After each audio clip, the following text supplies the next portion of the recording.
El contador Julio es contador público, egresado de la Universidad Veracruzana, certificado por el Instituto Mexicano de Contadores Públicos, certificado por disciplinas en área fiscal, maestría en impuestos por el Instituto de Estudios Universitarios, AC, diplomado en defensa fiscal del contribuyente, diplomado en defensa fiscal, consultor fiscal y socio director del despacho CNA, catedrático de licenciatura y maestría, representante local y síndico de contribuyentes de la Asociación Nacional de Fiscalistas, NET, miembro de la Comisión Fiscal del Colegio de Contadores Públicos de Jalapa, expositor en diversos temas fiscales y sobre todo buen compañero y magnífico amigo.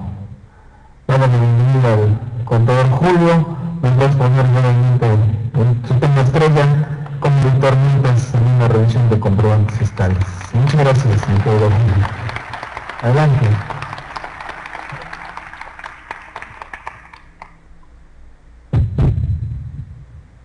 Muy bien, buenas tardes. Ya vámonos, ¿no? Pásenle la última. No. Ok. Agradezco de antemano la invitación que me hicieron la Anafinet Puebla por participar en esta convención. Digo, es un honor, un placer estar por aquí. El tema que vamos a platicar hoy en día, pues no lo pasamos todos los días, claro está, y probablemente hay muchos de los que estamos aquí que no hemos tenido esa bonita suerte de tener una revisión de comprobante fiscal, pero hay otros que sí lo hemos tenido. Entonces, a final de cuentas, es una revisión, no como las visitas domiciliarias que pueden tardar hasta un año. Esta revisión, ¿qué tiempo tarda? No, un día no. No. Créanme que el recaudador, el auditor no tarda un día en encontrar el más mínimo error en un comprobante fiscal. ¿De acuerdo? Entonces, prácticamente una revisión de comprobantes fiscales tarda desde que llega el auditor y hasta el momento en que encuentra el primer error, por muy pequeño que sea, y en lo que tarda de hacer sus garabatos, porque ni le entendemos. Bueno, ya les dijeron que tienen que escribir bien. Sus superiores ya les dijeron que tienen que escribir bien. Y no sé si les ha pasado que al final de cuentas, sabiendo ellos que no escriben bien y que no le entendemos, nos dejan hasta una copia fiel de la original. ¿De acuerdo? Porque de otra manera no le entenderíamos nada. Miren, uno de los objetivos del análisis de los comprobantes fiscales es solventar correctamente una posible visita domiciliaria en materia de expedición de comprobantes fiscales. Hay tres situaciones que hay que cuidar aquí. Tres situaciones. Una, ¿qué tipo de comprobantes voy a expedir? ¿Vale? Porque ahí podemos tener el primer error. ¿Qué tipo de comprobante voy a expedir? Dos, ¿cuáles son los requisitos que deben de cumplir estos comprobantes? ¿Sí? Y el otro es en qué momento lo voy a expedir. Entonces, son tres situaciones que debemos de cuidar. El tema dice cómo evitar multas en revisión de comprobantes fiscales. Está complicado, ¿eh? Está complicado porque por mucho que nosotros analicemos qué tipo de comprobante debo expedir, cuidemos cada uno de los requisitos de los comprobantes y además estemos al pendiente de expedir los comprobantes en el momento en que se deben, desgraciadamente, el que llega no comparte lo mismo que nosotros. ¿Por qué? Porque lamentablemente estos señores, que yo les llamo recaudadores, porque no son ni auditores, llegan a recaudar porque eso es a lo que van, y lo primero que hacen es encontrar el primer error y vámonos, con eso termino la revisión. Eso me marca productividad y eso genera pagar una multa de 12,000 pesos. Es un pequeño error, una letra mal escrito en un comprobante cuesta 12,000 pesos. Así es que ahí ustedes saben, ¿de acuerdo? Seguimos bien. Entonces son tres situaciones las que debemos de cuidar. Adelante. Miren, hay una cuestión que debemos de cuidar y es muy importante. Son los días inhábiles, ¿sí? Anteriormente pues marcábamos como los días festivos, ¿no? Pero aquí ya nos van cambiando la cuestión de autoridad. ¿Por qué? Porque bueno, ya saben que somos mexicanos y somos los mejores haciendo puentes. Entonces, a final de cuentas, la cosa es descansar. La cosa es hacer un fin de semana largo. Tenemos que cuidar esos detalles, ¿por qué? Porque los días que nos marca el Código Fiscal de Operación como inhábiles son los días en que de cierta manera el contribuyente puede hacer lo que quiera, porque probablemente en ese día la autoridad no nos deba molestar, ¿de acuerdo? La otra sería, ¿cuáles son las horas inhábiles? Es táctica, porque usted ya se lo sabe, la lámina. Las horas inhábiles, ¿cuáles son? Las horas hábiles, perdón, ¿cuáles son? De las 7:30 de la mañana a las 6 de la tarde, ¿de acuerdo? A las 18 horas, exactamente, ni antes ni después. Una visita puede iniciar en una hora hábil y puede terminar en hora inhábil, hay que tener en cuenta ese detalle. También la autoridad lo que puede hacer es habilitar las horas inhábiles, ¿sí? Y habilitar también los días inhábiles. Sin embargo, en esta habilitación nos tiene que dar a conocer, y al darnos a conocer es un acto administrativo que debe estar fundado y motivado. ¿A quiénes les podría habilitar de pronto la autoridad? A los contribuyentes que realicen actividades por las cuales van a pagar impuestos o contribuciones en días u horas inhábiles. Así es que un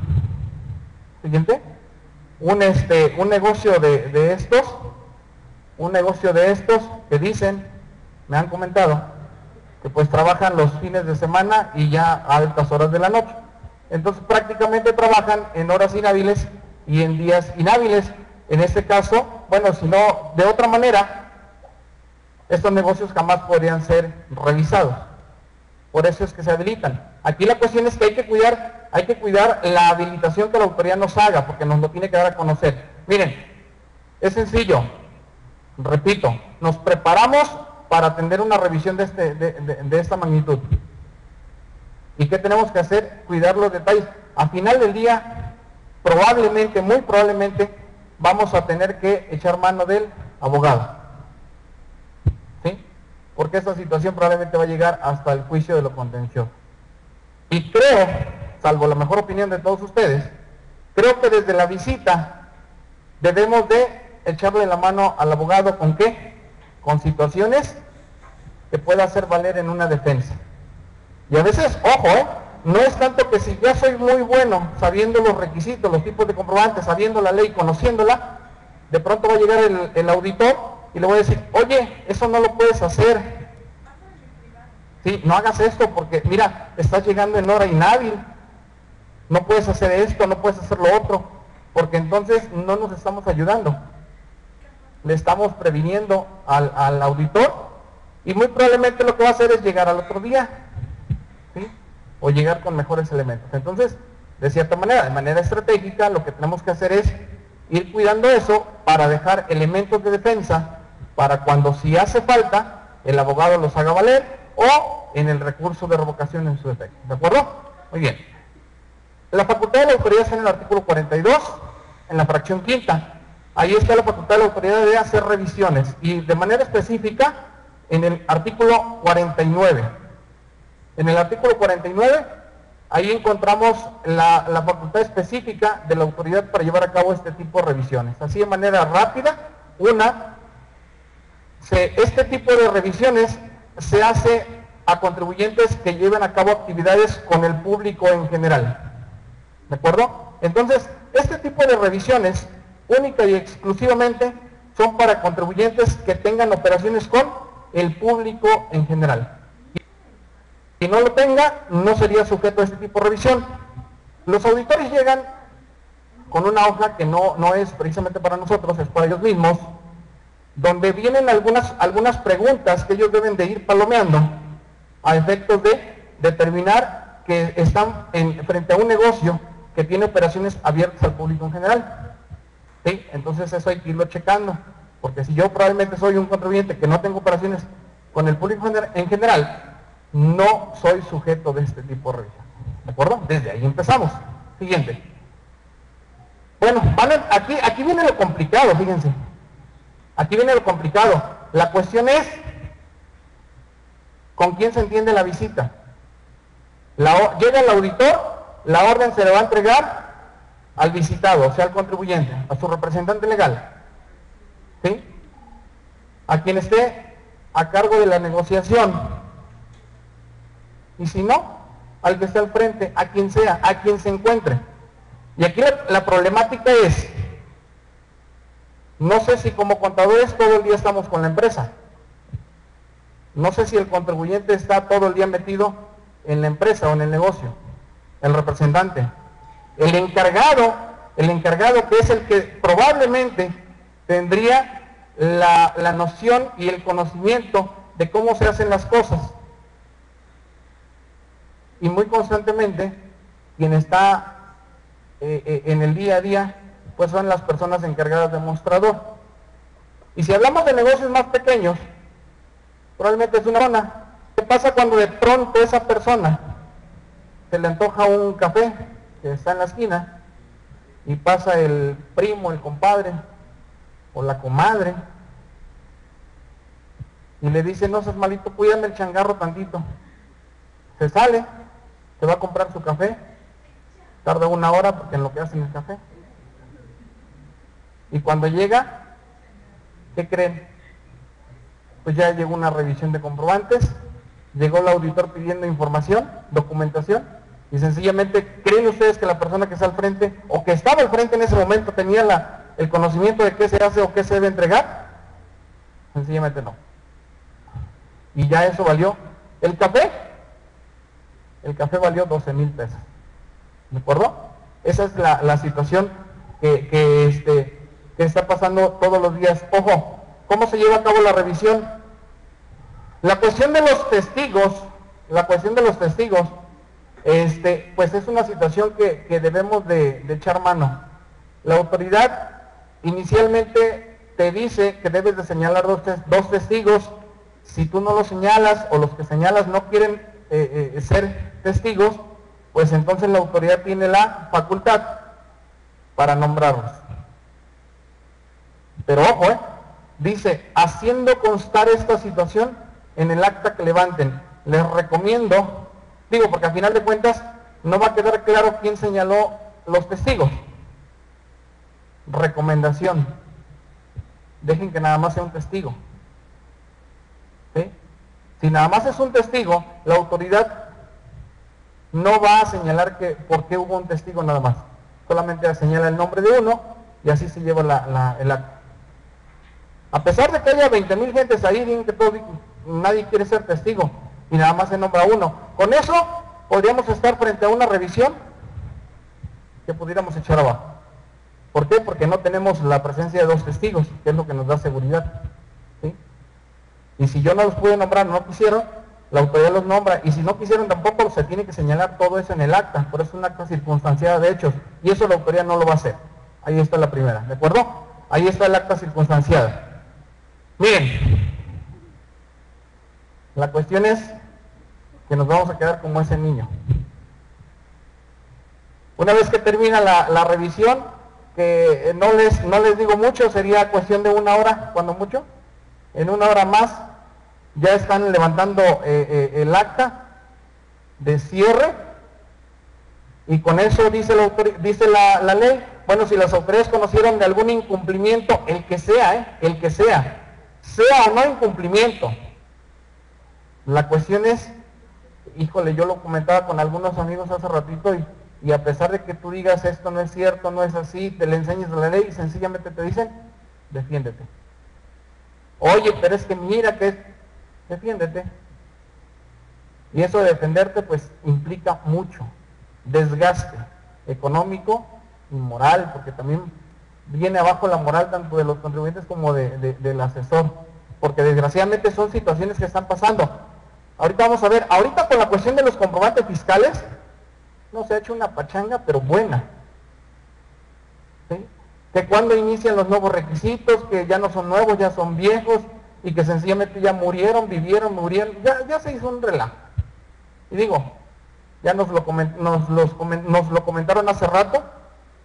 Desgraciadamente yo por ahí puse algunos comentarios respecto a la tercera modificación de la miscelánea, y bien lo comentaba Miguel, pues es un premio a los que no se actualizaron y una burla para los que sí lo hicieron, porque los contribuyentes invirtieron, ¿sí?, en actualizar sus sistemas, y bueno, pues ahora hoy en día les salen con eso, y más que eso, desgraciadamente la persona que llega a hacer la revisión no está en el mismo canal, porque llega pidiendo requisitos que todavía no eran válidos, no sabe que ya salió la modificación, y yo me pregunto ahorita qué va a pasar, y esto tenemos que checarlo con los abogados, ¿qué va a pasar ahorita con revisiones que se hicieron del 1 de julio para acá? Y donde probablemente aquel que no se actualizó, no tenía el régimen fiscal, no tenía la forma de pago correctamente, y ahorita está una tercera modificación que dice que nada de eso es obligatorio, y tiene retroactivo al 1 de enero. Y entonces, esa revisión que está entre el 1 de julio hacia acá, donde era obligatorio, y probablemente el cuate que nos fue a hacer la revisión iba más o menos actualizado, y dice, pues yo de aquí pido, y ahorita que está en la revisión y está la multa, con esa tercera modificación, hay que echar mano de eso, porque podemos echar abajo esa revisión. Pero pues lo complicado ha sido, no sé ustedes, pero lo complicado ha sido que en los primeros 6 meses del año hubo revisiones y los auditores estuvieron pidiendo el régimen fiscal en los comprobantes, estuvieron pidiendo la forma de pago, la unidad de medida, y ese era su motivo para determinar un incumplimiento, porque hay dos situaciones nada más que la autoridad determina. La autoridad determina que no expides comprobantes fiscales, no se sabe otra, y o expide comprobantes sin requisitos, o sea, se va en blanco, no nos señala cuáles requisitos, no nos señala qué tipo de comprobantes. Desgraciadamente, ahorita les voy a comentar una cuestión que hemos pasado, y realmente a la autoridad así se le hace muy fácil determinar lo que sea, y los primeros 6 meses del año, cuando no era obligatorio, estuvieron pidiendo requisitos que nada que ver. Entonces, eso es contra lo que hay que combatir.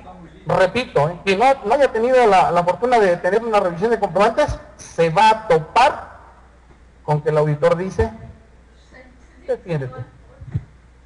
Tienes 3 días, tenemos 3 días para un escrito libre, donde podemos desvirtuar. Desgraciadamente esos 3 días es escrito libre, quién sabe qué hacen. La misma autoridad a esta auditoría lo recibe, y pues quién sabe qué hacen, le dan carpetazo y vámonos, y sigue con lo que viene. ¿Qué viene? El recurso de revocación.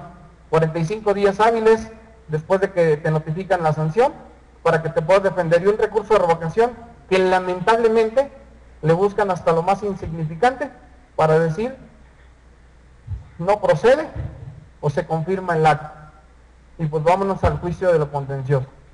Digo, y no es por no dar trabajo a los abogados, pero al final de cuentas hay cuestiones tan insignificantes, ridículas, por no decir otra cosa, que de pronto, digo, ameritan tener que contratar un abogado, llevar todo el caso, y más aún todavía, tienes que garantizar, ¿sí? Tienes que generar viáticos, gastos de viaje cuando no estás en la sede del tribunal. Todas esas cuestiones son sencillamente por algo que el auditor, por capricho, yo así le digo, por capricho, el auditor llegó y dijo, es esto. Oye, pero no es cierto. Y no tienes nada que hacer, o sea, no puedes hacer mucho. La verdad, de verdad, hay que ponerse con ellos, pero en una forma a veces pesada. Ojo, también sabemos que no podemos hacer demasiado, no nos podemos, no podemos obstaculizar la visita. Aguas con eso, no podemos hacer eso. En la medida que se pueda, en la medida que podamos, tenemos que tratar de hacerlo verbalmente, ¿sí? Verbalmente con el auditor, lo más que podamos hacer. Porque tenemos, repito, tenemos que dejar elementos para que en un momento dado, quienes nos vayan a defender, tengan buenas bases para defendernos, pero así. ¿Sí? Y si no es en recurso, pues en el tribunal. Y hay cosas que se ganan bien, y deben de salir adelante. Pero ¿qué caso tiene tener que gastar 2, 3 o 5 mil pesos al final del día por un capricho de la autoridad? Desgraciadamente. Estamos en canales muy distintos, tratando nosotros de actualizarnos con los requisitos, ¿sí? Tratando de actualizarnos con la forma en que tenemos que hacer nuestros comprobantes, y la autoridad sencillamente por capricho llega y dice, eso no vale, ¿de acuerdo? ¿Qué tipos de comprobantes tenemos? Así de rápido. ¿Cuáles tenemos hoy en día? CFD, CFDI, código de barras bidimensional, y ya están por morir las de imprenta, ¿de acuerdo? Tenemos esos 4 tipos de comprobantes, así es como los tenemos, ¿de acuerdo? Ahora, ¿cuáles son? Adelante. ¿Cuáles son los requisitos de manera general que deben de cumplir estos comprobantes fiscales? ¿Sí? Tenemos ahí el RFC y el régimen fiscal. Dejamos en negrilla régimen fiscal por toda la situación que se está dando. Hoy en día, de acuerdo a la tercera modificación, el régimen fiscal no es obligatorio. ¿De acuerdo? Así es que si no le pusieron régimen fiscal a sus comprobantes, o no lo traen, o lo traen erróneo, no debe pasar nada. Y de pronto dice, bueno, oye, ¿y eso qué? Ojo, lo he comentado mucho, nos quitaron como obligatorio el nombre y domicilio fiscal, ¿de acuerdo? El de nosotros en nuestros comprobantes, el del emisor. Y me dice, bueno, ¿y para qué? ¿Y eso para qué me lo comentas? ¿Por qué? Porque desgraciadamente va a llegar un auditor y te va a decir, el domicilio fiscal está incorrecto. Y te va a decir, es multa. Y te va a determinar una sanción, te va a llegar la sanción de 12 mil pesos, y si el contribuyente no sabe y el contador menos, va a pagar 12 mil pesos. Claro, con su respectivo descuento, ya saben. En la barata. Ahora, si nos hacen la revisión ahora en el Buen Fin, pues creo que nos va a salir más barato. ¿De acuerdo? Folio y sellos digitales. Detallito nada más así. Folio en el CFDI. En el CFDI ya no existen los folios consecutivos. Por si el auditor llega y les dice, tu CFDI no trae folio consecutivo, multa. Señores, el CFDI ya no lleva folio consecutivo, el que todos conocemos. El CFDI lleva un folio fiscal. ¿Sale? No hay que dejarnos, dijera el programa Garralda, no se dejen. Lugar y fecha de expedición, RFC del cliente, y en caso de que sean facturas electrónicas y sea una operación con el público general que le estés entregando una factura, sería el RFC genérico, ¿de acuerdo? ¿Qué más? Valor unitario en número. Por ahí a veces se nos va el avión. Valor unitario no le ponemos a las facturas, y en ocasiones hay cuestiones que de verdad el contribuyente sí tiene la culpa. Y hay que ser realistas. Por mucho que le quieras ayudar al contribuyente, pues no hace las cosas como se deben. ¿De acuerdo? Y llegas con la revisión y ves que la factura no trae precio unitario. Pues ya, ¿qué hacer? Buscarla entonces de forma. Por eso leímos, bueno, más o menos vimos cómo está la cuestión del proceso de una revisión, porque por ahí lo que les decía yo con los testigos, lo que pueden analizar todo el 49 para ver cómo se debe llevar a cabo una revisión, porque probablemente el contribuyente esté mal de fondo, pero de forma podemos ganar el caso, ¿sí? Pero bueno, no vamos en ese sentido, tratamos de que el contribuyente cumpla desde un inicio, ¿sí? El importe total en número o letra, ojo, el importe total es en número o letra, no es número y letra, ¿sí? Estamos tan acostumbrados a que el importe total debe ir en número y letra, y no es así. El código maneja importe total en número o letra, cualquiera de los dos. Así es que si el auditor les dice, mira, aquí dice 10,000 pesos el número y en letra le pusiste 10 pesos, vámonos, no es cierto. Con uno que tengas bien, con eso, porque es número o letra, ¿de acuerdo? ¿Qué más? Pago en una sola exhibición, debe llevar esa leyenda. Pago en una sola exhibición, si fuera el caso. Pago en parcialidades, sí, pago en parcialidades también, si fuera el caso, tendría que llevar la anotación de pago en parcialidades. Forma de pago, ¿por qué se los digo la forma de pago? Porque tiene razón el licenciado Canaval, a final del día está en ley, ¿sí? Está en ley. Que tenemos una facilidad ahorita con la tercera modificación, yo me les garantizo, si mañana o pasado sale la cuarta y dice se deroga la 27116 del libro primero. Cuello, todo. Porque ya Miguel lo hizo enojar hace rato. ¿Vale? Entonces, hay que estar pendiente con esos detalles. Forma de pago, número y fecha del documento aduanero también. Siguiente. Ojo, el detalle de la mercancía, también por ahí nos molesta el auditor. El detalle de la mercancía deberá describirse detalladamente. Sí, no podemos poner un carro y ya. Tiene que detallarse las características esenciales como marca, modelo, serie, especificaciones técnicas. Eso es lo que debemos de asentar en el concepto, detallando la mercancía o detallando la descripción de los servicios, ¿de acuerdo?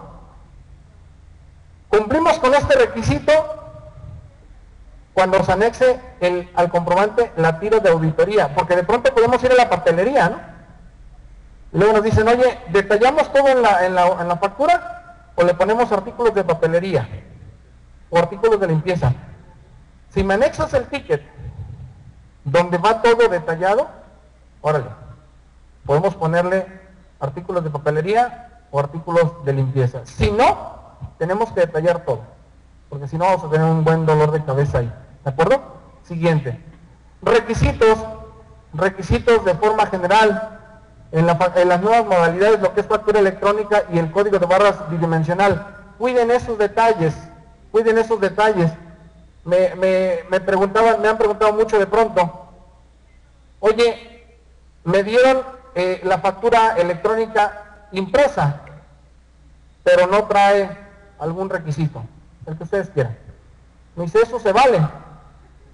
Es que se debe tener el comprobante fiscal, el CFDI, por ejemplo, o CFD impreso, y podemos hacerla con eso, a pesar de que la autoridad diga que no, tenemos que pelear mucho ese detalle, pero si la empresa no cumple con algún requisito,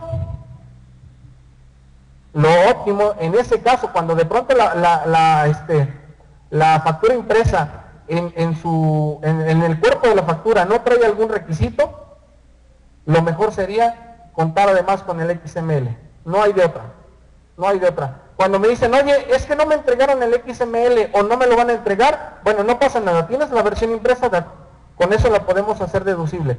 Repito, la autoridad está diciendo que no, y así va a llevársela. ¿Sí? Tenemos que pelear ese detalle. Pero, porque a veces es imposible, ¿no?, que nos den el XML, y eso está pasando en todos lados está pasando eso. Entonces, checamos la factura impresa, si le falta un requisito, no hay vuelta de hoja. El XML, no hay vuelta de hoja, ¿de acuerdo? Los códigos de barras en la factura, además de los requisitos, dos leyendas, la reproducción apócrifa, ¿sí? Esa leyenda debe ser tal cual dice la ley y los artículos, las reglas. Y la otra leyenda, ¿cuál es? La de la vigencia. ¿Sí? No cambiemos las leyendas a como lo señalan las facturas de imprenta, que son otro tipo de leyendas. Hay que cuidar esos detalles, porque el mismo Código Fiscal de la Federación, el artículo 29, dice que si incumples con algún requisito, no dos ni tres, con uno de los 157 requisitos que tienen los comprobantes fiscales, con alguno que no cumplas, con eso no podrás ni deducirla ni acreditarla. ¿Vale? Entonces hay que cuidar todos y cada uno de los requisitos, o si se plasman en forma distinta. ¿Y qué es esto? Si se plasman en forma distinta es cambiar las leyendas. ¿Sí? La reproducción autorizada es en facturas de imprenta. La reproducción apócrifa es en los CDDs, ¿de acuerdo? Bueno, en las facturas de imprenta todavía tiene que venir la fecha de impresión y datos de identificación del impresor autorizado. ¿Por qué? Porque seguimos teniendo facturas de imprenta. Y si no tenemos ese requisito, ¿qué pasa? Oye, mi factura se vence en el 31 de diciembre y todavía tengo un paquetote ahí.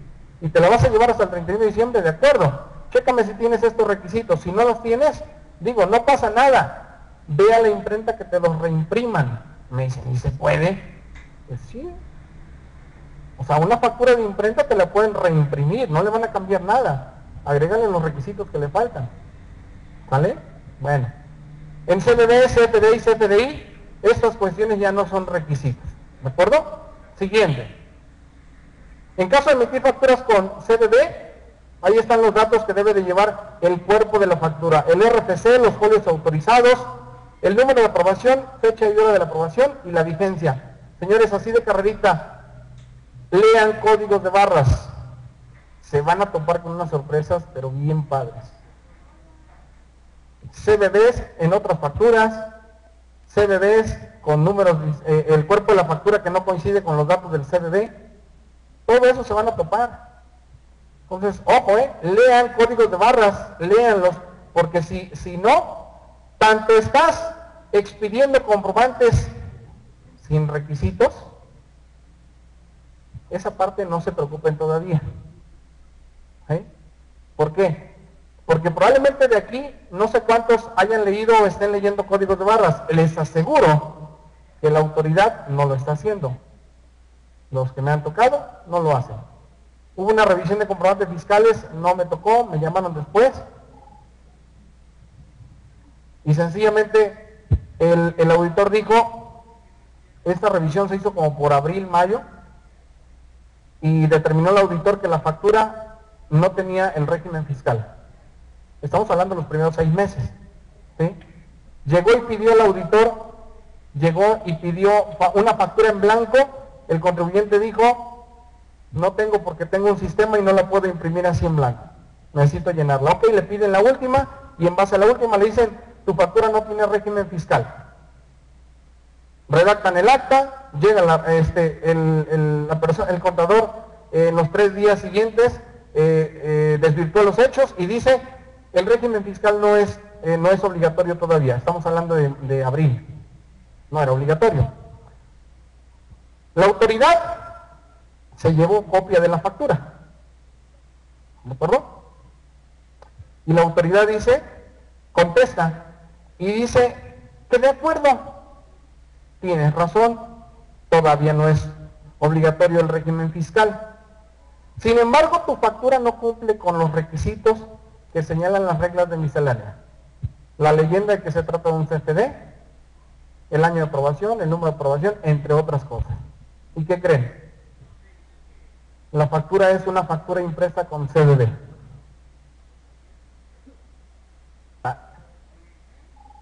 Todavía si el auditor lo hubiera checado en el momento, pues todavía.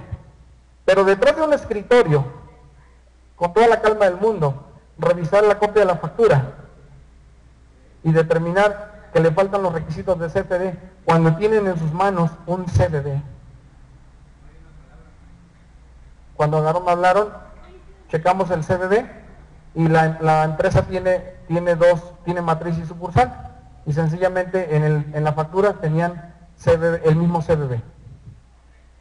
Y dije, bueno, era muy fácil, el auditor si hubiera traído su lector, checa el CDD y se olvida del régimen fiscal, porque sencillamente el CDD que estaba en esa factura no correspondía a la factura de la sucursal.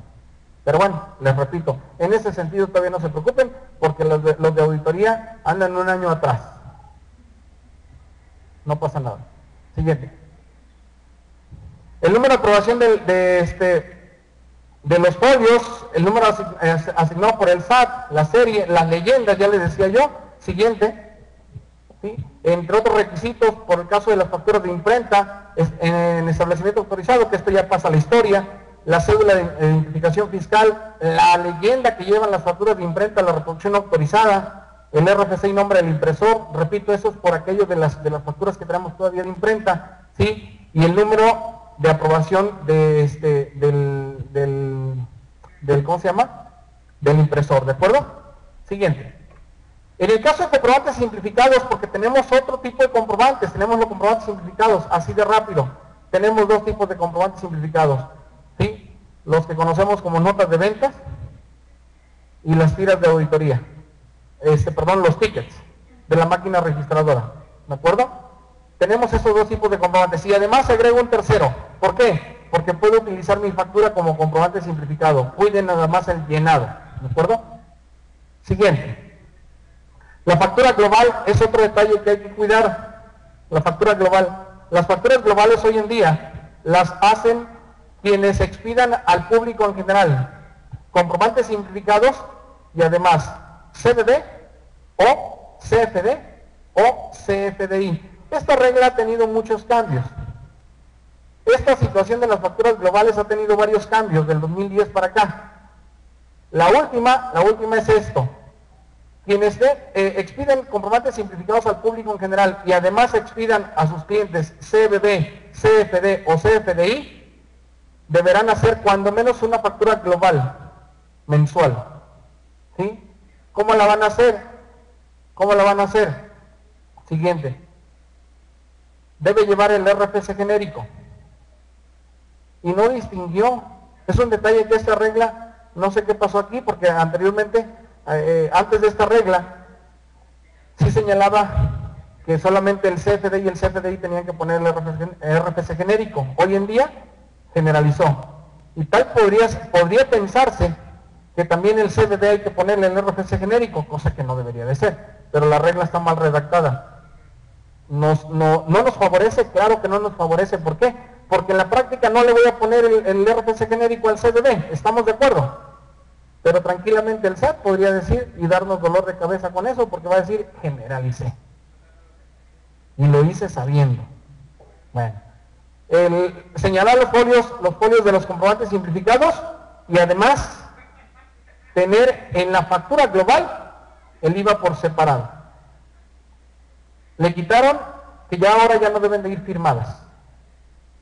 Durante el 2000, todo lo que fue el 2011, las facturas globales tienen que ir firmadas por el auditor interno o el contribuyente. Todas las facturas globales. ¿Vale? Bueno, ya después en otro tema, en otra ocasión, siguiente, si tuviéramos esta oportunidad, este tema lo damos en 5 horas. Ahorita ya me están apurando, ya quieren ir a la pachanga, a la cena, pero bueno, se esperan. Ya quieren, ¿verdad? Ok. Momento de la expedición de los comprobantes. Ojo, ojo. Miren, cuando llega el auditor, además de empezar a llenar el acta, sí, además de pedirte algunos documentos, identificarse y cuánta cosa, señalar a los testigos que ya platicamos, te va a pedir los comprobantes fiscales y va a empezar a revisarlos. Si no te encuentra ningún detalle ahí, te lo va a inventar, estoy por seguro. Y si no, se va a sentar tantito, o es más, antes de empezar la visita, lo que llega es, se para ahí y empieza a ver tus operaciones. Y en el primer cuate que le vendes algo, aunque sea de 5 pesos, y no le das un comprobante, con eso ya la hizo. Ya estuvo. Él ya salvó su día, ya salvó la chamba. ¿De acuerdo? Malo por nosotros. Pero eso hay que comentarlo. ¿En qué momento expedimos comprobantes fiscales? Ojo, pagos en parcialidades. Si la operación se hizo en parcialidades o se está haciendo en parcialidades, recuerden que tenemos que dar el comprobante, la factura completa en la primera instancia. ¿Sí? Señalar el monto de la primera parcialidad y después por cada parcialidad debemos de dar un comprobante fiscal por cada parcialidad. ¿Sí? En el caso de pago en parcialidades. Si fueras régimen intermedio, tienes la oportunidad de ponerle el pago de cada parcialidad al reverso del comprobante, al reverso de la factura, ¿de acuerdo? Siguiente. Los contribuyentes que realicen operaciones con el público en general, ojo, si realizamos operaciones con el público en general, debemos expedir comprobantes simplificados de los que ya hemos platicado. De acuerdo a la regla 2813 del libro primero y el artículo 51 del reglamento del código, los comprobantes simplificados se pueden elaborar de la siguiente manera. ¿Cuáles? Ya dijimos que hay dos: las conocidas como notas de venta y los tickets de la máquina registradora. Deben de llevar nombre, RFC, domicilio fiscal se lo quitamos, el nombre también, ¿sí? Lugar y fecha de expedición y el total en número o letra. ¿De acuerdo? Son las primeras tres fracciones del artículo 29A, ¿sí? Quitándole la segunda porque si no se convertiría en electrónico. ¿De acuerdo? Tratándose de operaciones que se realizan con el público en general, dice aquí, los comprobantes fiscales digitales, o sea, la factura electrónica. ¿Por qué? Porque puedes utilizar la factura electrónica para un público en general. Tenemos un contribuyente que la mayoría de sus operaciones son con el público en general. Sin embargo, no tiene comprobante simplificado. Tiene una serie para factura CFD para lo que son los clientes y tiene otro para lo que son el público en general. Total, da factura a todo mundo. Unas las llena completamente y otras con algunos requisitos nada más, lo cual lo convierte en un comprobante simplificado. ¿Sí? Así es que, bueno, ahí están las opciones. ¿Qué dice aquí nada más? Ojo, en un comprobante simplificado obviamente no lleva RFC porque la persona no tiene RFC. Si estás emitiendo una factura electrónica que la vas a convertir en comprobante simplificado, le vas a anotar el RFC genérico. ¿Sí? Si fuera impreso, imprenta o fuera CBD, no le anotas ningún RFC. Si le anotas un RFC, le tendrás que desglosar el IVA porque la estás convirtiendo en factura completa. Y si no se lo pones, si le pones RFC y no le pones IVA, comprobante sin requisitos. Así es que si utilizas una factura como comprobante simplificado, no lleva RFC o en su caso RFC genérico y el IVA dice ahí, sin que se haga la separación expresa del IVA o de los impuestos que se deben trasladar. Así es que no se desglosan los impuestos. El IVA no va desglosado. ¿De acuerdo? Siguiente. Y ojo con esto, ojo con esto. Ese es otro detallito. Otro detalle. Ya vamos a comer. Ojo, esto es nuevo, esto es del 2012. Los contribuyentes que realicen operaciones con el público en general quedan liberados de la obligación de expedir comprobantes fiscales simplificados cuando las operaciones se realicen con transferencias electrónicas mediante teléfonos móviles, con tarjetas de crédito, de débito, de servicio o monedero electrónico. ¿Qué quiere decir? Yo pongo el ejemplo este. Si yo tengo mi tienda de aparatos electrónicos y llega una persona que quiere una computadora y en ese momento está el auditor ahí que apenas va a iniciar la revisión y llega la persona, me pide una computadora que cueste, no sé, 20,000 pesos. Una Mac, claro. Y dice, le voy a pagar con tarjeta. La cobramos con tarjeta y la persona no me pide ningún comprobante, porque si no me pide ningún comprobante, estamos acostumbrados a no darle nada, y se va, y el auditor empieza a redactar su acta y dice, se fue y no le diste ningún comprobante. Esto, yo no sé si los auditores ya lo saben, los auditores del SAT, los de aquí sí lo sabemos. Los del SAT no sé si ya lo sepan, pero si una persona viene, me compra algo y me paga con tarjeta de crédito o de débito, no estoy obligado a hacerle ningún comprobante simplificado. Obviamente no me pidió factura, porque es público en general. Y estamos de acuerdo solamente que si no me pide nada, porque si la persona me pide una nota o una factura, estoy obligado a expedirlo por cualquier cantidad. ¿De acuerdo? Entonces, en resumen, y dijera Vicente Fernández, la última y nos vamos. Si una persona no me va a comprar a la tienda y no me pide ni factura ni comprobante simplificado, y no me paga con esas modalidades, no estoy obligado a expedir ningún comprobante siempre y cuando la operación no rebase de 100 pesos. Si la operación rebasa de 100 pesos, aunque no me pida nada, estoy obligado a expedir un comprobante simplificado. ¿De acuerdo? Y con esto quiero decir que si de pronto llega la persona, me compra 200 pesos y sale corriendo y se va, y ahí está el auditor, yo tengo que elaborar el comprobante simplificado. Dice expedirlo. ¿De acuerdo? Digo, tampoco me dice ahí que tengo que corretear al cliente. Así es que yo cumplo con expedirlo, si no se lo quiso llevar, ni modo. Pero si rebasa de 100 pesos, entonces estoy obligado a expedirlo aunque no me haya pedido nada. Si no rebasa de 100 pesos y no me pidió nada, no estoy obligado a expedir ningún comprobante, ¿sí? Y ahí está, la regla. Y además, si rebasa de 100 pesos por cualquier cantidad, no hay tope por cualquier cantidad, pero si me paga con transferencia electrónica mediante un teléfono, un teléfono, o me paga con tarjeta de crédito, débito de servicios o monedero electrónico, no estoy obligado a expedir ningún comprobante. ¿De acuerdo? Yo recomiendo que, digo, a pesar de todo, pues es el servicio y la calidad de nuestro trabajo, tenemos nosotros que atender la revisión, porque ni el contribuyente sabe, y mucho menos los empleados. Así es que nosotros debiéramos estar acompañando al contribuyente, asistiéndole en este tipo de revisiones. ¿Por qué? Porque, repito, el auditor, sencillamente y por capricho, va a hacer lo que quiera. Ellos los mandan a recaudar, los mandan a multar, no los mandan a revisar. ¿De acuerdo? Bien, señores, ese es un tema bastante interesante que, repito, se da en 5 horas, pero bueno, aquí ya me están apurando, ya por acá me están diciendo. Les agradezco mucho, señores.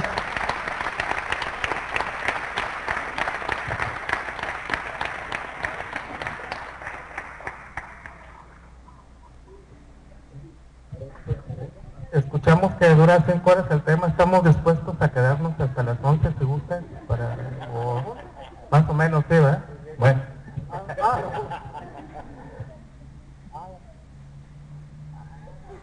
Adelante, adelante, Marianita.